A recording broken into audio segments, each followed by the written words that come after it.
I'm Blake. And I'm Hawa. And we're Airbnb superhosts. And we live in Sumner, Washington. We have a tiny house on our property. We have 8 acres here in Sumner, located down the river, next to a park. Really nice scenic area, a few minutes out of town. And then too, the national park isn't too far from us, and we also have skiing nearby. So there's a lot of different reasons people come here. Originally, I was interested in tiny houses to live with Blake, but after we started to grow our family and had 2 kids, it was just a bit impractical. So the next best thing was to host other people, and we're also very passionate about traveling and having cultural experiences, and this was a way to have to bring those cultural experiences to our own home, and we get to meet travelers and talk to them about where they come from and what they're about, and so it's kind of bringing travel back home for us.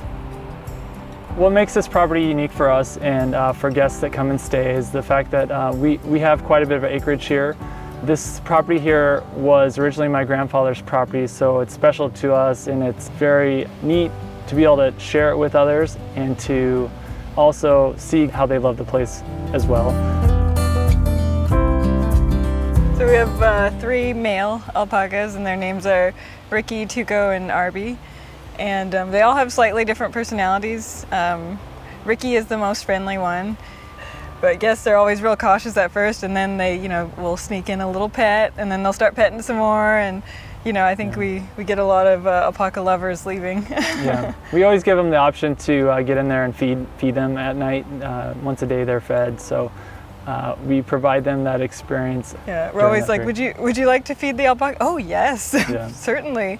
And then also we do have predators, coyotes, so we always tell them like, oh, could you please close the gate? And like they're always more than happy to do it because, oh, of course we'll protect the alpacas, So yeah. It's kind of nice giving them a little job, it helps.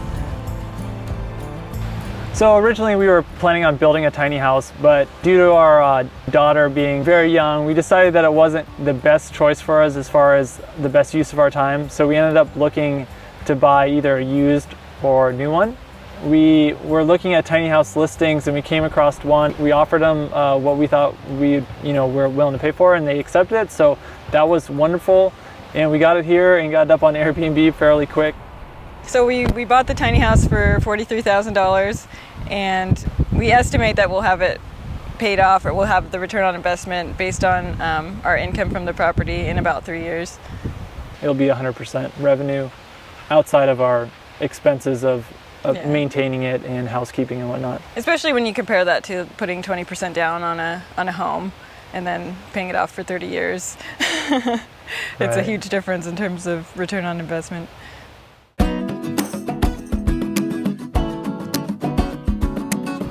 Hi, welcome. This is our tiny house. I'll give you a quick rundown of the place. This is our outdoor space. We've really tried to make this space unique in having a nice outdoor space. We wanted to have a nice deck to sit out and enjoy the alpacas and also the view of the landscape.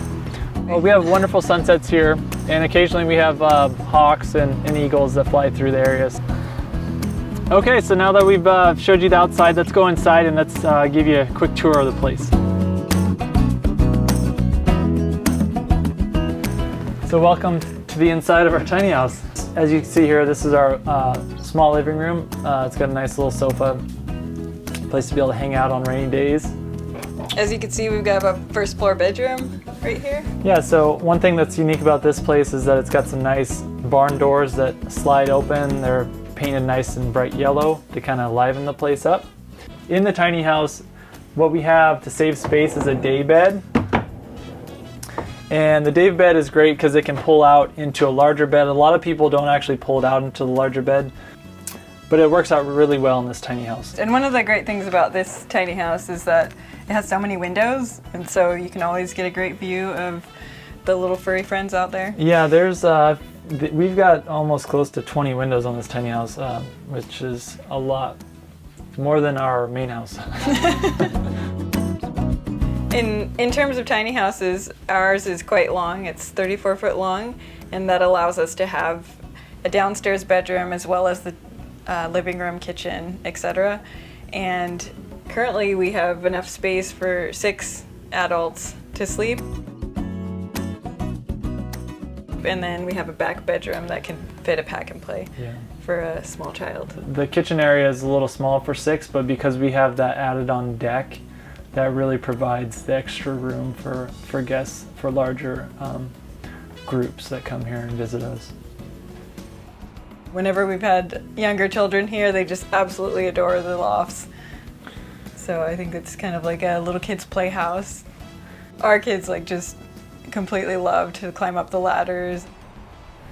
So the kitchen, we tried to make the kitchen so that a guest would potentially have everything that they need. It's not a full-on kitchen like you would have at your house, but the stuff that when we travel, we think that we would need, we make sure that this place has all of the small necessities to make a basic meal. And for guests that are just coming and going to be gone for most of the day, they just need a place to store their food in the fridge, cook some stuff for breakfast. We definitely have all those key things, and we also made sure to hit the major like coffee things. We've got a French press and a pour over. And one bonus that this kitchen has is the dishwasher, which is especially nice because we don't even have one in our farmhouse. Yeah. So we have this dining room table, and it's very versatile because it can be flipped down or flipped up. And in recent times, we've had quite a few people come here to work, and I think it's nice that it functions also as a workspace, and it's got a nice background if you need to be on video. Yeah. We know people like to listen to music, so we have a Bluetooth speaker that's a good quality one that they can take outside and listen to it. In the back of the house, we have a washer and dryer combo unit, which is something that when you're traveling is definitely something that being able to wash your clothes and dry your clothes is really important for us, I know. Tiny house bathroom, it's small, but it is fully functional. It's got a shower, flush toilet, little sink, so it's definitely everything there that you need to live comfortably is in this house. And then in the back of the house, it's kind of a little area that we use as kind of like a dressing room. When we decorated this place, we tried to create a homey feel and incorporate some Pacific Northwest decor. And people traveling from out of state or out of country, they really appreciate that. And we also try to stay on theme with the alpacas. So whenever we see some cute alpaca decor, we always assess it. Yeah. We also have some plants, different plants around, just to make it feel like bringing the outdoors in a little bit more. We have some of the best guests that come. They've left different things for us, including these nice mugs here that we got from some guests. So it's really special when people leave things behind and kind of leave little mementos. Like we've got a nice little rock over here that someone painted, "Life is Beautiful." That was from a guest. In fact, they're returning in a few weeks, so that's going to be great. I'm sure they're going to love the fact that their rock that they gave us is still in the house. And then someone gave us this magnet here, "Life is a journey, not a destination." Unique little things like that. It's fun to have that connection with guests. And some are edible gifts, like coffee beans. Yeah, I think we got someone's chili recipe one time with the ingredients. So we really have the best guests. Yeah.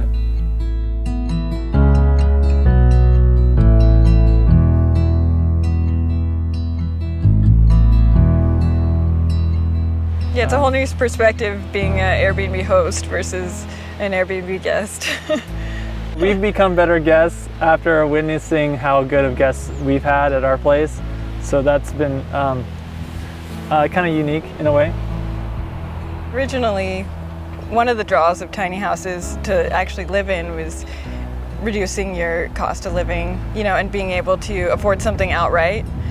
Also thinking about renting it out if you run the numbers on how much does it cost to get, an entire house, a tiny house that you don't have a mortgage on or anything, and then all the money that you're getting is going on to either pay that off or, reinvesting back into the land. Yeah, we're both really into financial independence stuff, and so when we moved down here after my grandfather passed away, we sold our place and we invested quite a bit of our money, but then we also wanted to make another investment, and that was with the tiny house.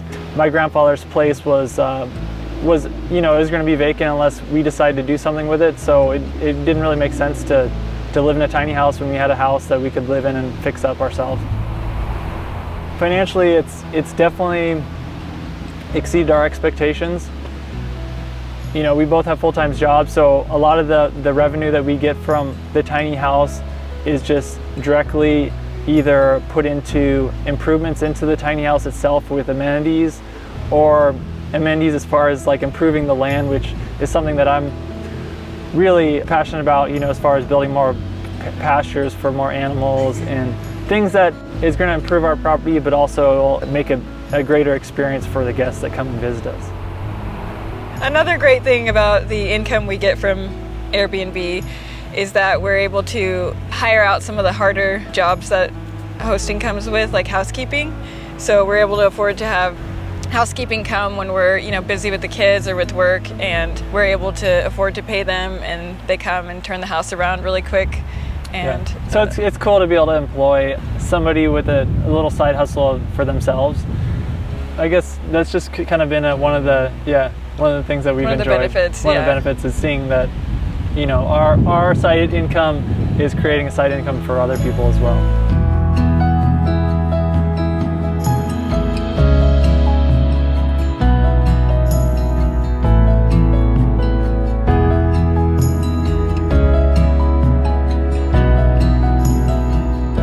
Thank you for watching our video and for stopping by Tiny House Expedition. I'm Alexis. And I'm Christian. Don't forget to like, comment, and subscribe. And for more tiny home tours and stories, click the videos below. And join us on Patreon for bonus content, including face-to-face conversations with us. We hope to see you there. All right. Thanks, guys. Have a good one.